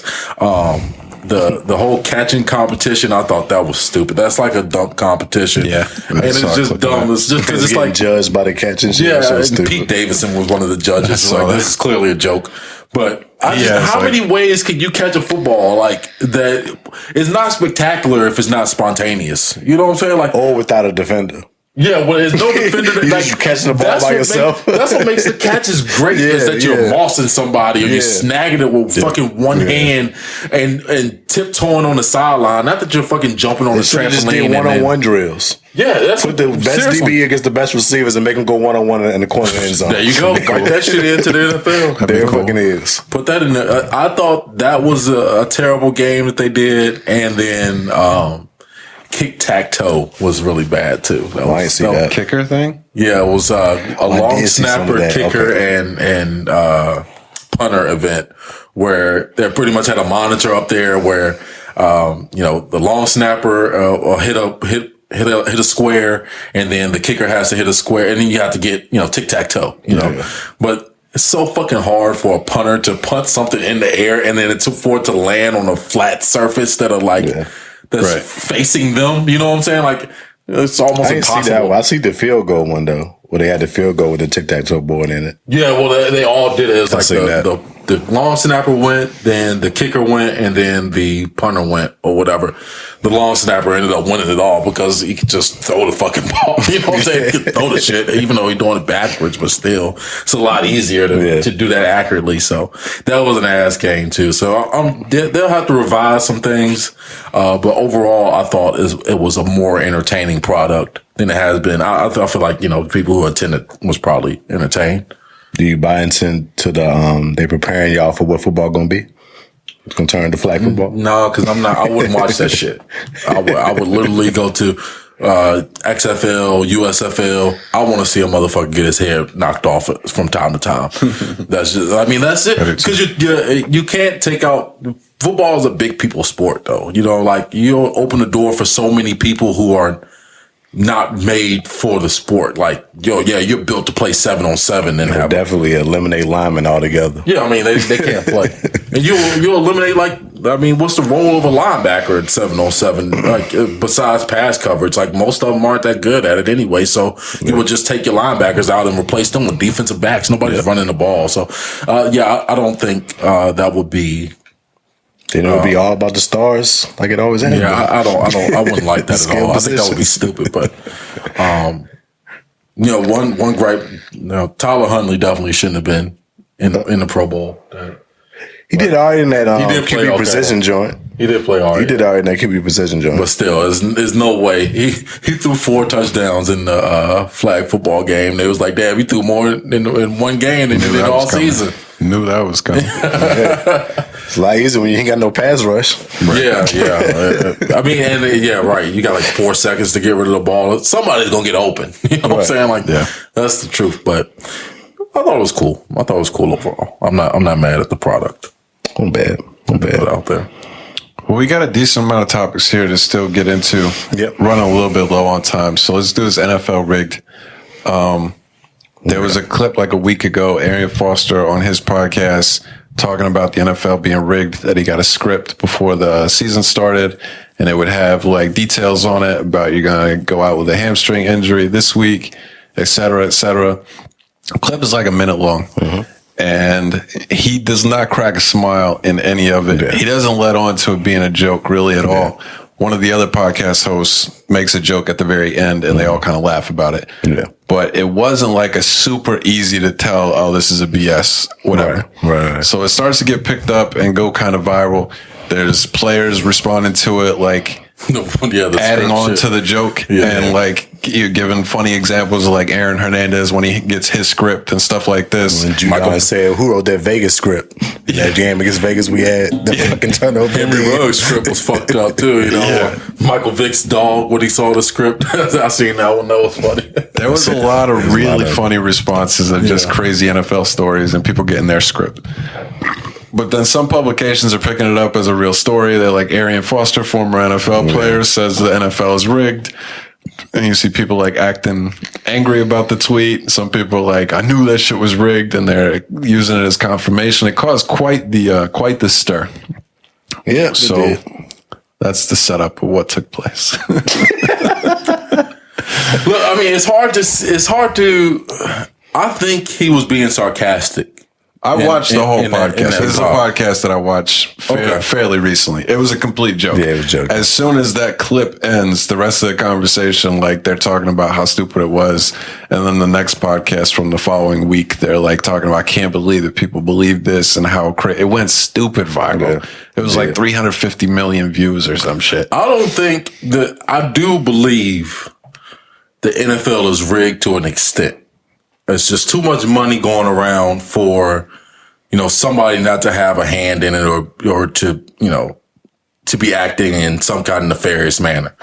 So I do think it's scripted, or not necessarily scripted, but rigged to a certain extent, like be a ref throwing a bad call there, or, even coaches can be bought out for a certain reason or something like that. We know that, Brian Flores said that he was pretty much paid to lose games, stuff like that. I think those things happen. I don't think you could pay players to go out there and throw a game. Guys really want to win. They competed at the sport for a long time. So I don't believe that part, that, a player was scripted, but I think you can influence coaches and referees to call a game in a certain fashion so that it ends up in a way. And I think it happens every year. Well, like I told y'all before, had this whole debate for like a couple hours yesterday, so I'm kind of like tapped out on it. But we kind of got to a point where, in that part of the debate, of understanding that the players aren't a part of whatever the rigged or scriptedness of the NFL is. Because I think that's just impossible to do. But yes, we kind of agreed that maybe coaches and refs can have a lot more of an effect on the game and how it plays out by what the calls they make and the plays they call and shit. But as far as it being scripted, I feel like that's ridiculous. Yes, it's too much ridiculous shit happens in games for it to be written in the script for this to happen already. So I think that's ridiculous. Yeah, I mean, but say, Tom, the NFL it's not a sports business. It's an entertainment business at the end of the day. So they're going to entertain. That debate too. That's the bottom line. And so, I mean, they're going to entertain you. And I mean, I know we saw the Arian Foster shit, but there's other players out there that have admitted to, some shit not being right. The only one that I've really put any kind of stock into probably is Tim Brown. Y'all familiar with Tim Brown? Mm-hmm. Hall of Fame wide receiver for the Raiders.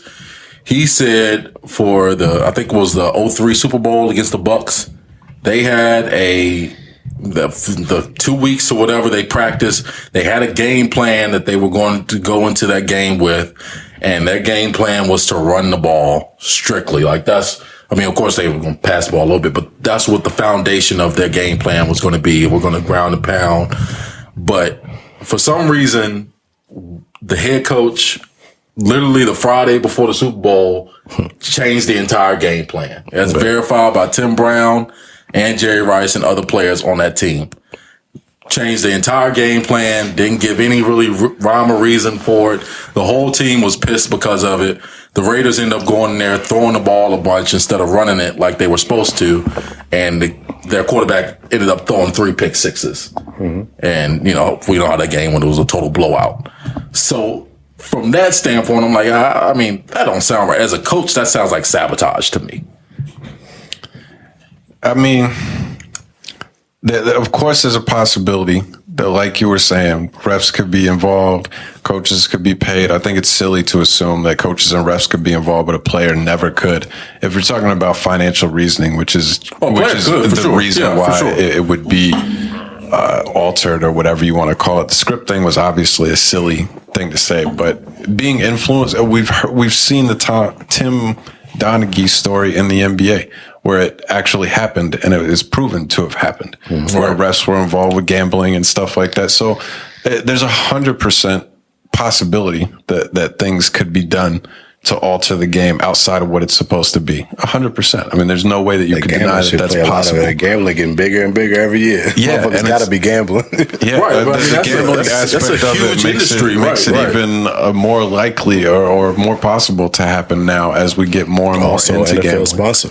Yeah. Didn't they just find out that one of the ref's sons had like a significant amount of one of the refs? There was, I don't know. Associates had a significant amount on one of these games or something like that? I don't know if it doesn't sound like we're talking about the same thing. I'm not familiar with that, if that's the case, but they were posting all over Twitter about the ref that blew the call against LeBron in the Celtics game. Oh, yeah. That the Celtics are 21-2 or something when he refs and his whole family has Celtics gear on. So, I mean, it's 100% possible. Until there's, show me. You got to show me where it has happened. And I think people are welcoming and kind of open to the idea of stuff being rigged. So there's going to be a greater desire to believe that anytime something that seems unlikely happens. I'm sure there were people that thought that the Patriots game was rigged against the Raiders because that's just an insanely unlikely ending. Or the Patriots against the Falcons. Or the Patriots any championship. You talking about the tough rule? No, the one from this year where they just threw it across the field.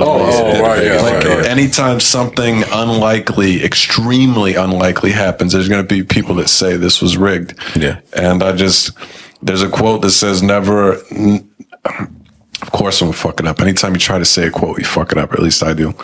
The quote is basically like, never attribute something to malice that can't be explained by stupidity. And I just think until there's actual proof of something that takes place, like Donaghy's situation, then you have to look at it, you have to acknowledge it, you have to correct whatever the error was there. But I don't put anything into this NFL rigged. It was a joke from the beginning, and that's all I got to say about it, really. Certainly it's possible. I'm still gonna watch the shit regardless of if it's rigged or not. It's highly entertaining. Very much. Very much. I'll be in the fold. Hopefully they can rig it in favor of the Steelers sometimes. God damn it, that's all I want to see. Let's do that, and I'll decipher if I think this is some bullshit or not. When we get there. So. I just thought it's interesting overall. And again, the only thing. I'm really looking to that Raiders shit though, because I think that's the only story that I found that's been really believable, just because it's coming from Jerry Rice and Tim Brown, like some guys who played in the NFL for a long time at an extremely high level. They don't have any grievance or vengeance towards the NFL or anything like that. They just tell them the story how it is. They switched the game plan on us last minute. But I've heard that story. I'm familiar with that, and that it sounds nuts. I mean, for a Super Bowl. Worst case scenario, you say, or best case scenario, you say the coach was absolutely retarded. But I think that's a legitimate possibility as well. Or it got leaked what their game plan was, and they was like, "Oh, we're gonna throw a wrench in this shit right now." I mean, even if so, though, if we practice something for an entire week or 2 weeks, I'm not changing they don't know what plays we're gonna call when we call them, motherfucker. Even if they think we're gonna be run heavy, like I'm not gonna switch the entire, call sheet or whatever for the week. I just thought it was weird, and apparently one of the offensive linemen on that team got so stressed out they did that last minute. He spent like the night before getting fucked up. Getting fucked up, and so he was probably wasn't smart. Well, yeah, he was just stressed. He already had like really high anxiety, and he begged the coach not to change the game plan. Yeah. And the coach was just like, "Well, this is what we're doing anyway." And so the only thing, he just went out and partied all night. And nobody hear from him until like right before the game or some shit. So, yeah, it was wild. But yeah, I mean, I'm just waiting for somebody to expose something real so we can see it, No, you're waiting for it. I'm waiting on that shit. Ready to gobble up anything anybody feeds you. Hey. Big game coming up this Sunday, I hear. Oh, yeah. Super Bowl is going down. Yep. I honestly haven't paid much attention to Super Bowl coverage or anything. I'm sure it's going on, but I just haven't caught much of it. Have you guys paid much attention? 2 black QBs. I had that was in the script for that to happen. Black History Month when it started up. Yeah, all right. They had to have that written up. But yeah, it's been like 50 Black History Months since the NFL just started, and it's just all of them started Black History Month. Right. It's just like, who cares? That was one of James Jones, by the way. What? You think that's a coincidence that they got 2 black QBs for the first time? I was like, nah, but the best QBs are black now. Yeah, I think that's just part of the evolution of the game. Yeah. It just wasn't that many black quarterbacks 10 years ago. It's just a fact. Dude, you had like 1 or 2 now. It's just a good amount. Most of the best ones are black. Well, not really. I mean, I think it's probably still predominantly white quarterbacks in the NFL, but and I don't even think if you listed out the top 5, then probably only one of them would be, or 2. It's so hard for me to count Patrick Mahomes. I don't really see him as black for some reason. I don't know why. I kind of felt that way too until I seen his daddy. His when dad, you see his daddy, I already knew, smoking on that Joe Burrow. I was like, oh yeah, he black as hell right there. But I don't know. I mean, it's still like I said, only 2 of the top 5 are probably black in the league. So still more than it was a decade ago. Yeah, for sure. You probably wouldn't even consider maybe Michael Vick at a time, or Cam Newton had that great run. McNabb. So McNabb was really good for a while. Dante Culpepper, but these is just like there was like one in each era type thing, and now we got like multiple. So we'll see where that takes place. But I'm not buying into that whole narrative of 2 black quarterbacks. I remember when it was the whole thing about, Tony Dungy and Lovie Smith and stuff like that. 2 black coaches. So you're not buying into how's it a narrative? They 2 black quarterbacks. And it is, but it's just one of those things that... Does this move y'all when you hear these things? It doesn't move me at all. It's bullshit to me. I think it sounds so silly. I like it. I'm not going to voice my opinion. Generally speaking, we got podcasts where I'm talking about it here now, so I'll mention it. But every single time, is it Jalen Hurts? Yeah. Jalen Hurts' agent. His agent? Somebody had the first black female agent. And yeah. Cool. What the fuck does that have to do with anything? His whole specifically, like every time something just every time the first black person to do something. I find it annoying, but I can understand how it's, I can understand how it's cool for some people, but when it gets played out every single year, it's like. But at the same time, though, it is a milestone, though. Like, it is something that has to be acknowledged, but I just don't like the fact that we're cycling it so much as like an advertisement piece or something. I think it's just more ridiculous that we're still having shit happen where it's the first black person. Yeah, right. That's the crazy part. It's like it's 2023. We still got shit that black people haven't been able to do yet, or it hasn't happened in history yet. That's the wild shit about it. Yeah, the fact that it is still the truth. The first black QBs in the Super Bowl, and how long the Super Bowl been around? Fucking 100 years. What's the Bulls? It's like 50 57. 50, yeah. I'm not sure. I think it's Super Bowl 57. So that's what's crazy. Yeah, I think I agree. I agree with that. all of those type of narratives are dumb. Not just the black thing. The first brothers to be in a Super Bowl, giving all the Kelsey stuff. It's like That's cool though. I guess cool. I can understand mentioning it. Yeah. like that's cool. It's not even the truth. But it's like, who gives a shit? Go ahead. Tell us some. What's still tell us some black history. No, I'm saying the Hardballs played. I mean, they play. coach. Yeah, but it's the first two to play against each other. Yeah. So it is. It's not the first two brothers in the Super Bowl. Not the first two brothers in the Super Bowl. saying it as brothers playing against each other. They're coaching against each other. I think that's more impressive. So what they said is true. So anyway, all these narratives are silly. What are your thoughts on the game? Oh man! Oh, we gotta make predictions this week, huh?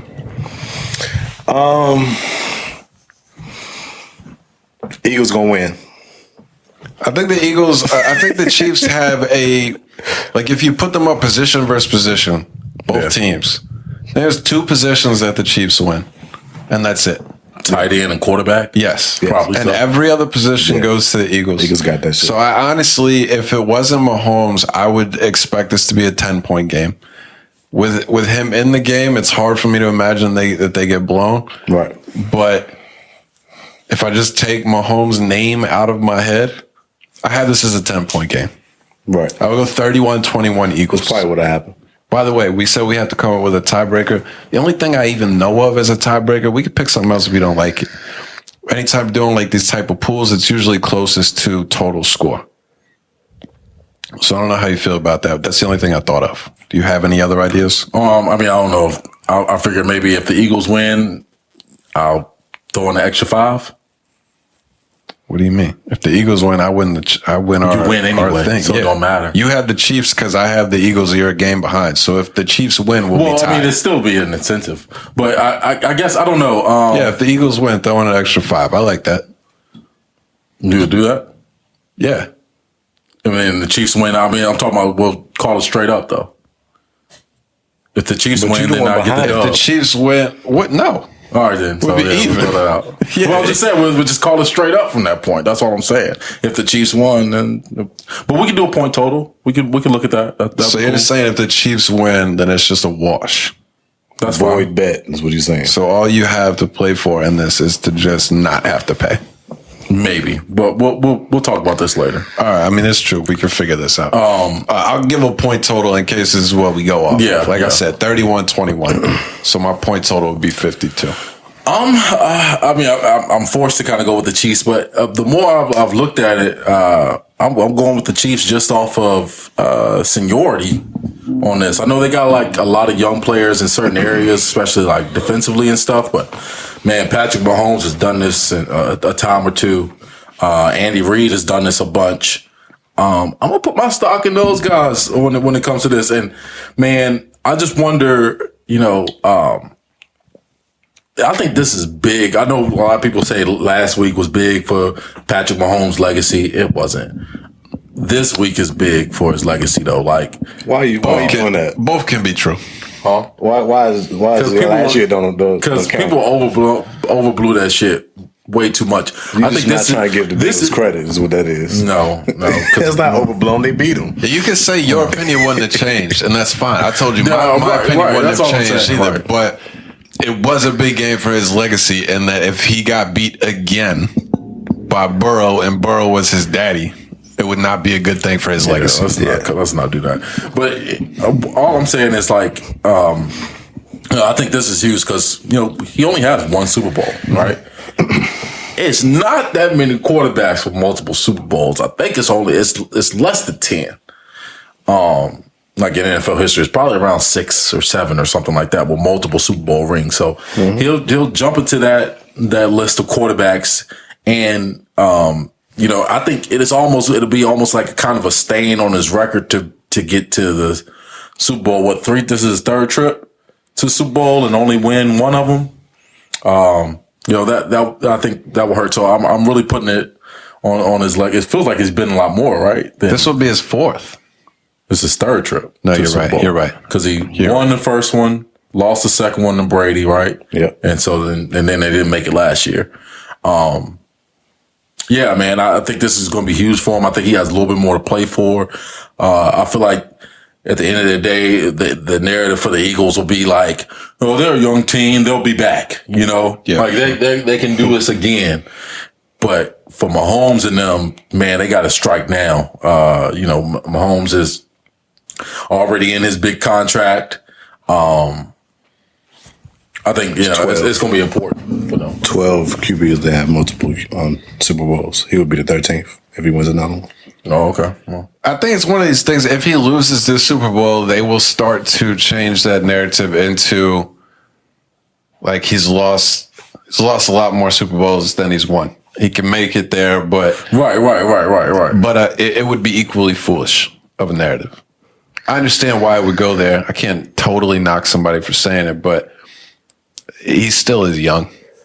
Like it's most likely. I would imagine he's going to get more shots. But if he loses this and you're at 1-3, it's not a great. And we forget like a lot of the quarterbacks we grew up watching didn't really become elite till they were like 31, 32. Right. They like a lot of them that we grew up watching weren't like that guy until like they crossed the 30-year mark. So it's scary looking at Mahomes at this point in his career. But I think they gotta strike now, and I think they'll be the team that feels that urgency. You can't always believe you always gonna get there. You got to try to win when you do. Right. And I think that's the thing. Like the Eagles got so many young pieces. Like that could be their mindset. Like, oh, you know, we'll be back here next year. No worries. Kansas City not thinking that way. You know what I'm saying? They thinking like, shit, we got to strike now. We know what it feels like to lose one of these motherfuckers already. We know what it feels like to get so close and not even make it there. I mean, I'm gonna have to go with Mahomes. My point total on this will be, give me 37. Well, no, this is gonna be I think it's gonna be a little bit tighter defensively. Give me 30-27. 30-27 Chiefs.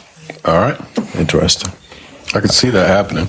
I think it's going to be a high scoring. I'm looking 37-34-ish high scoring game. What was the total? I'm sorry. 37-34. I think a lot of points going to be scored out here.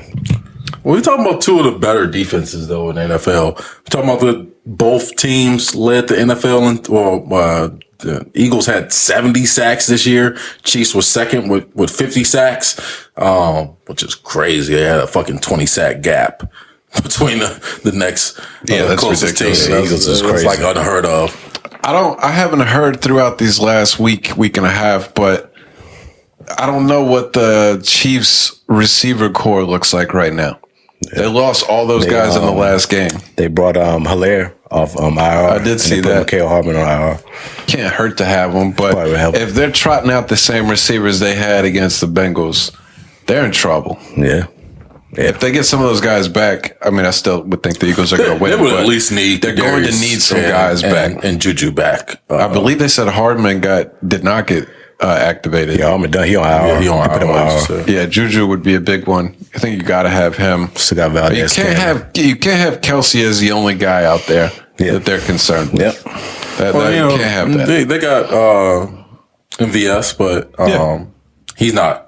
You don't want walking in the game with him being your number one outside guy, which I guess already theoretically he probably is. Played well, yeah. Number one outside guy, regardless of who they have in the fold. But they just the more weapons they're winning right now by like quantity.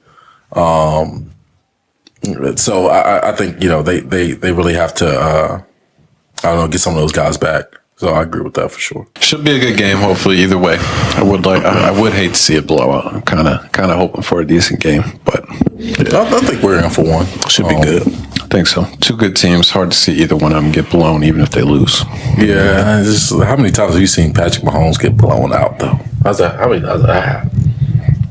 Can't imagine very many. I can't think of one. And that's the way it would go if you thought it would be a blowout, right? You would think the Chiefs would get wide. It's a shootout. Once the scoring get up, they'll be firing back. Yeah. It'll be kind of fun, honestly. I wouldn't mind seeing a super high scoring game where they're both going at it. 45 to 50 Super Bowls. Let's do it. That'd be nuts. But anyway, this past weekend, the Grammys. Yesterday. Grammys went on. Grammys came on last night. I don't know what number this is. I don't even remember give a that. fuck. The Grammy. Call it 57. It's called it 57.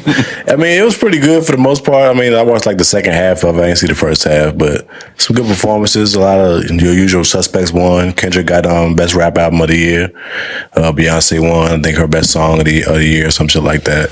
Adele. Your usual suspects got the awards that you want. But I was kind of looking forward to, like, which was the final performance, which they performed God Did. You know what I'm saying? Hove came and back and performed. He hadn't been to the Grammys in a minute. But I guess he was there, to support Beyonce. Because she was nominated like 9 times. They didn't show any of the awards? Yeah, he did. How'd they fit the awards show and God Did into a 2-hour time frame? Facts. I thought Jay-Z still rapping right now. That's why. I will fucking say that shit live on Twitter right now. I was questioning it. I was like, I wonder if he gonna do like the whole verse. And he did the whole fucking verse. I heard the performance was cool. I didn't even see it. The setup was fire though. Show anybody sleeping in the audience. You kind of like, oh shit. After a while, like halfway through the verse, I was like, damn, we still got a lot more of this shit to say. They were just all sitting there.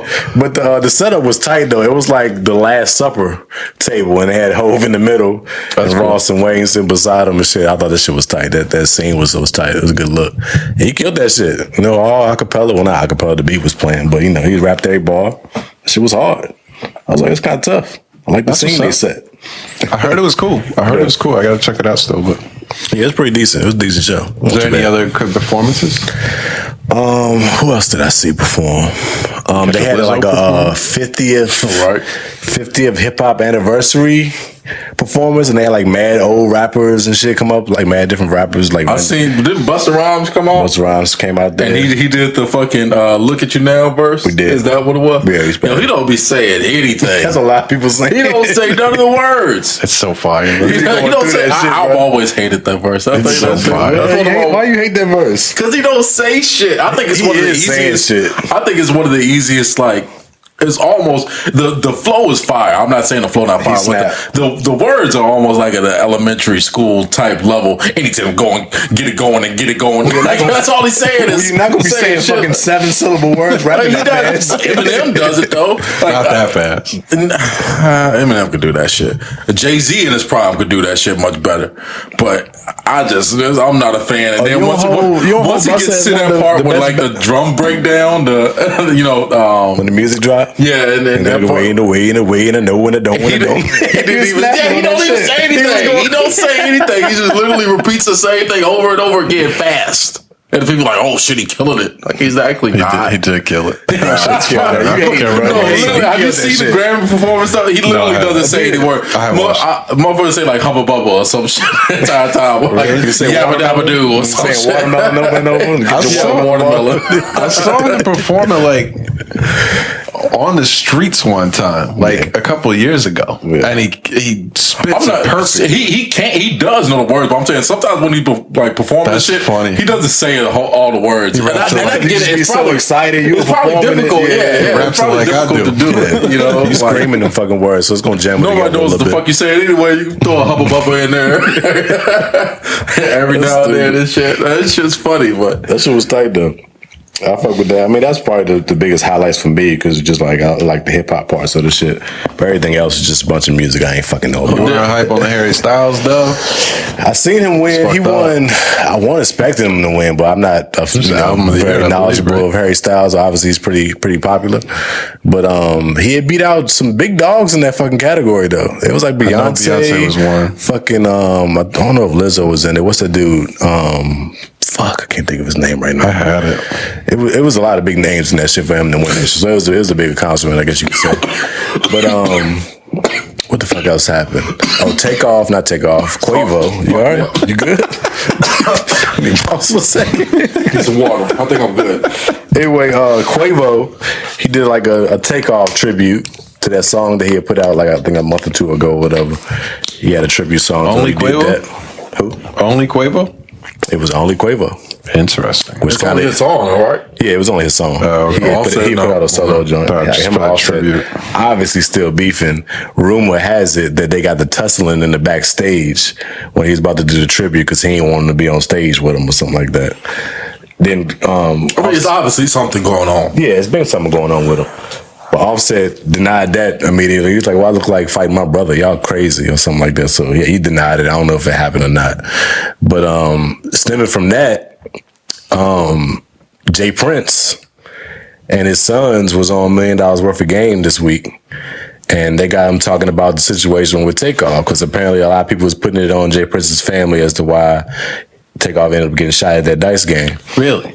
Yeah, so they went on an interview and basically talked about the whole situation, who was involved and not. Much more detail than I would expect. Yeah, they really went in a lot of detail of it. So they went into that, and then on part of it, he like addressed Offset and basically said Offset been like throwing stones and hiding his hand. You know, and Jay Prince got them lines that, just sum everything up for you. He said, I don't like individuals like that. I just want to let it be known, like, don't ever put me in a position where I have to defend myself, because it won't be good for anybody. He's like, but I'm happy for you. And he just left it and shit like that. I was like, this motherfucker think he John Gotti for real. Like, I hate that dude, can I be honest with you? This motherfucker think he John Gotti for real. I think he is a corny gangster, and I think his son is worse, because it's almost like that. Why you think that? It's that entitlement. It's almost like you watch Game of Thrones. It's that King Joffrey type of shit. Like, fuck King Joffrey. Yeah, it's that. Can't stand that dude. Right. You don't watch Game of Thrones. Nah, but I don't like him just cuz. All right, well, cool. You riding on the same train as everybody else who watched Game of Thrones. But it's that similar thing. It's like, you ain't really done nothing. You know what I'm saying? Like, it's because you named after your daddy. You think that. Oh, you talking about his son? Maybe his son. I don't know. I don't think the real OG Jay Prince. It's hard for me to believe that Jay. I'm not saying that. I ain't saying nobody ain't never done shit. Whatever. I don't know that. I think you back up off that stance a little bit. I'm not scared of fucking Jay Prince. He don't know me. He's a fake gangster. Sure. Why get to he fake gangster? Because you getting on that online, popping all this shit. What is he? 60 plus? He got all these chains on and shit. You look corny. Yeah, OG. You look stupid. Triple OG. I mean, can we say that at least? Can I add to what you're saying? I want to interrupt your flow right now, but Go ahead. I do think Jay Prince comes off as I think he presents himself as a more intellectual fucking games manager. I'm going plain. Whack 100. No, Whack 100. Yeah, like he has more restraint than to say the ignorant shit that Whack says. Yeah. But he is doing like performance stuff in that when he speaks, like, I think he likes attention just like everybody else. And right. he presents himself as in like, yo, I'm not trying to get no attention. I'm not trying to do this on Twitter and on the gram like all these young dudes. Yeah. But the clip that I saw, I did see this morning, and I saw Offset Takeoff, whatever the fuck dude's name is, responded. Yeah. And I thought he made good points. He's like, yo, hit my line if you think there's a problem. Right. Like, why are you doing this on this podcast? And I think he gets held in very high regards, although he seems to be as chatty as everybody else, in my opinion. A little bit. But I'm outside the gangster realms. It's part of I think he's part of that WWE shit that comes with the whole rap territory. It's like everybody is like, I'm not saying, all right, he may have done some super gangster shit before, but real gangsters ain't getting on podcasts and talking about gangster shit and what they would do and who they do it to and stuff and who they do it with. He don't necessarily be talking about gangster shit. Like I said, he forms his words in a way where it's very like vague, or like he use like a quote or something to sum up what he's saying. Ain't he on record saying that he got mob ties and shit and stuff like that? Yeah, real gangsters not doing that. That's how you get Ricos. He's a great speaker, though. I'm not saying that it's funny to listen I think it's cold. I think when he talking shit cold, but at the same time, I was looking at him like, this dude like 60 plus with a bunch of chains on his neck. To me, that screams corny. I thought the same thing. That shit is corny to me. What the fuck you got all this jewelry on for, dog? I heard a lot of stories about Jay Prince. And what he portrays and says is a lot different than what the fucking the actions that be happening behind the words he says. Yes, you know what I'm saying? Like, from all of the stories and the way that other people treat him, yeah, it's hard to imagine for me that he's not really as gangster as he says. You can tell something is there. I believe him. I'm just saying, I think he presents himself as in this, this high intellect. I'm not going to do something stupid. I'm not going to talk about stuff on the internet, but he does. So I look at it funny, but I didn't realize that there was any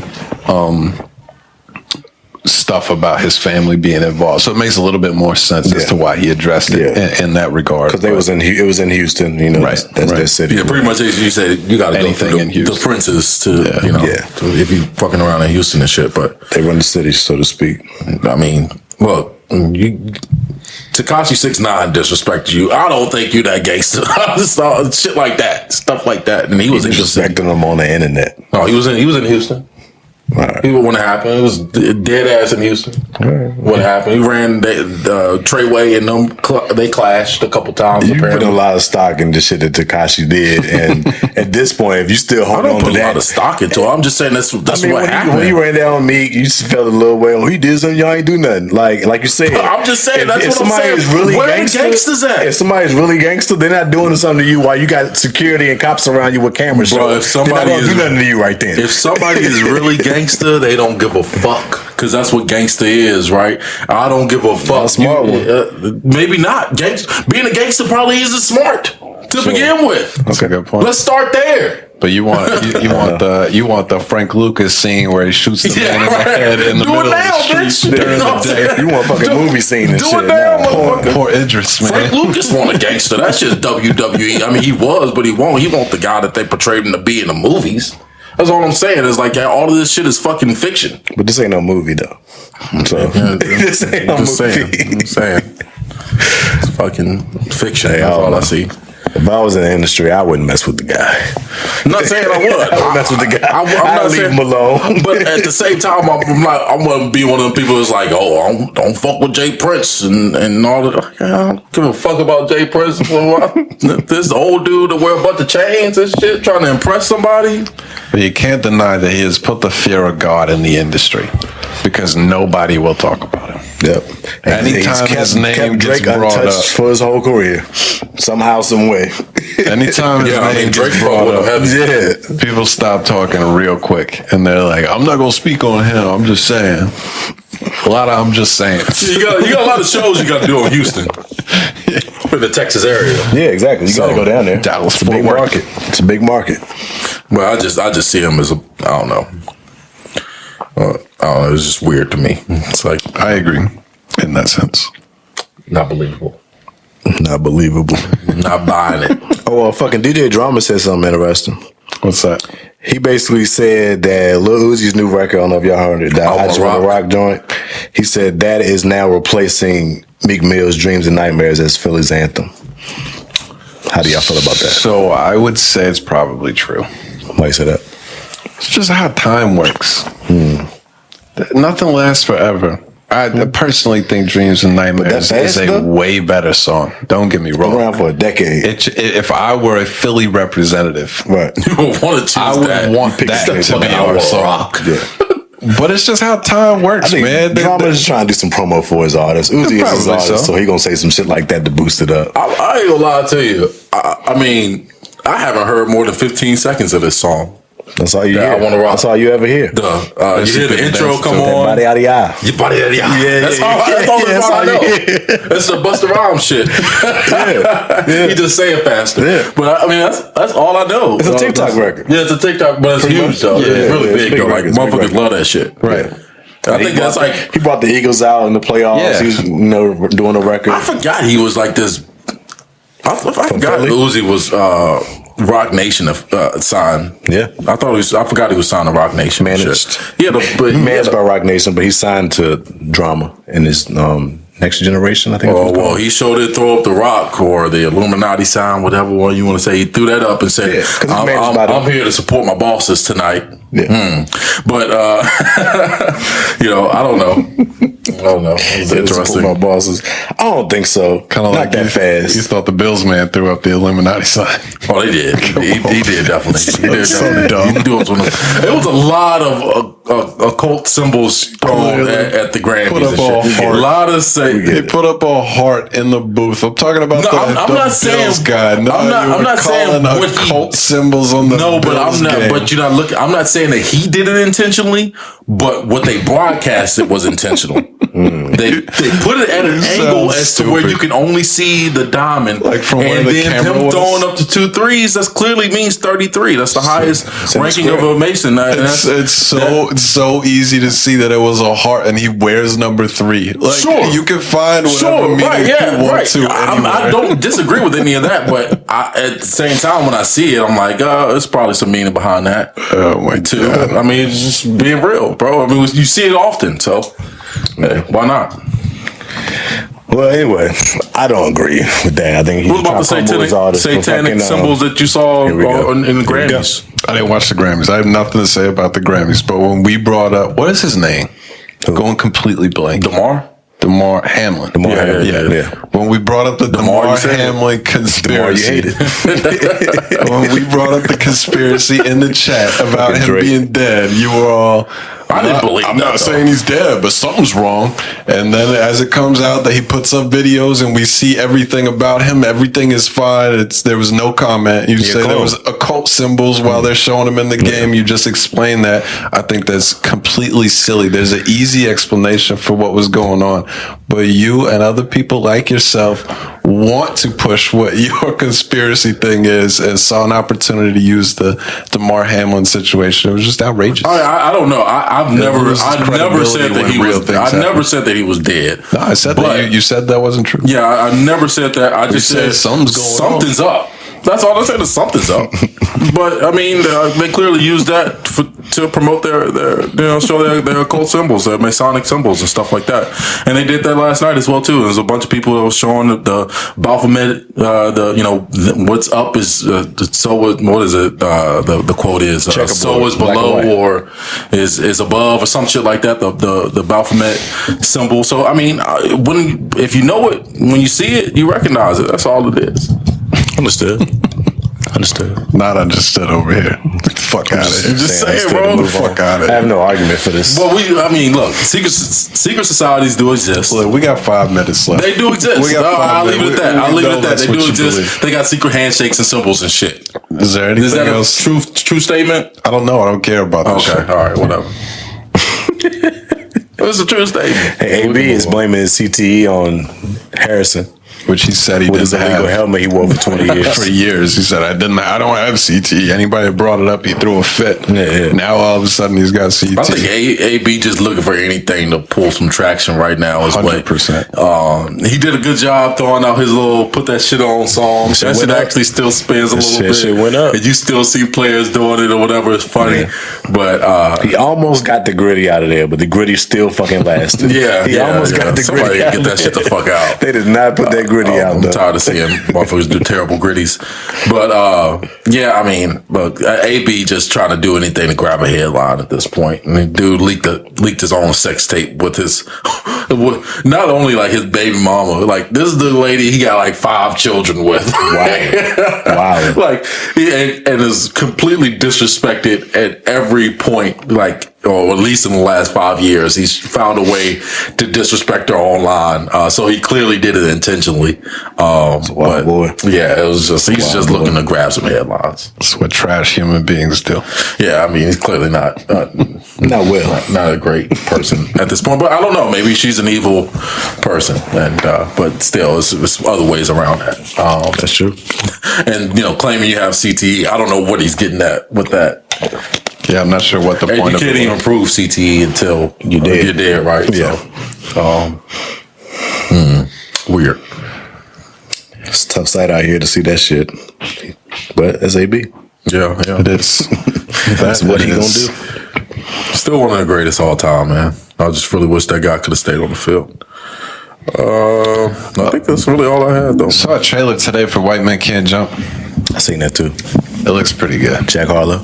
Yeah, I'm gonna watch it. I'm gonna watch it. I've been meaning to watch remake shit. I ain't watched it yet. I've been meaning to watch it. I'm mad that I'm seeing all these reviews about it now. It's kind of changing my look at the movie, but I still want to check it out. Yeah, I saw some people didn't like it. I honestly don't know what there is to not like, but I mean, anytime you put a movie out, some people don't like it, some people won't. But I really don't understand. I'm saying they made a lot of corny black references, jokes, so to speak. I don't know. Of course they are, though. Farrakhan jokes, something like that. I ain't seen it though. It's probably on the same kind of, I guess, base of comedy as the You People movie was. It's kind of like, kind of playing on that. I'm the white dude in this black circle. Well, we've seen this done before. It's a Jewish family and the Muslim family. So like, there's a scene where they sit down at dinner. And like Jonah Hill's like trying to be peaceful between the both. He's like, yeah, you know, I fuck with Farrakhan. And his mom is like, oh, you like what Farrakhan said about us? And like, of course, stuff comes up from that perspective and the opposite. I didn't finish watching the entire that You People movie, but I did watch the first 30, 45 minutes of it or something like that. I thought it was mostly pretty funny, even though I'm not a huge fan of the movie, but I thought it was pretty funny, especially one of the funniest scenes is when they introduce Eddie Murphy's character and he's just walking in and it's like this super black dad with Fred Hampton was murdered, fucking hoodie on. Like just the boldest statement that you can make in the world and not saying anything, just black hoodie, all white letters, Fred Hampton was murdered. That'll break the ice in the room, right? Like, yo, who is this dude? So I thought that was funny. We've seen this movie before. Fucking, was it Ashton Kutcher and Bernie Mac? What's the name of that movie? Oh, yeah. Kind of similar. Same shit. Yeah, right. It was like I said, these storylines. It's Meet the Parents. It's Meet the Parents. The whole movie is a play on Meet the Parents. Yeah, it's not a brand new concept or anything. I just like in reference to a white dude with a black girl, black family. I can't remember what that was called. I know exactly what you're talking about. It was funny, though. I like that movie. I think, Jack Harlow will do well with this movie. He strikes me as a guy who can act well. I thought so too. It's because he's funny. Yeah, right. You got that comedic timing type thing. I mean, he ain't got to write no jokes, so I don't think clever is going to be a thing. But it's just all about like kind of that goofiness that he has kind of with him. You can just see it. Like I said, I think the same reason why like Drake should do more movies and stuff like that. Because I think he would be great at it. I thought the movie was going to suck, so I saw the trailer and I was like, it actually looks pretty interesting. I'm going to watch it. Yeah. A lot of stars. Yeah. Well, we're out of time here, so we're going to wrap it up. We got the samples coming still. You already know. We actually got 3 samples today. We're stepping it up. Oh, yeah. If you're on YouTube, we'll be back next week with a little Super Bowl recap. If you're on the audio, we got the samples coming.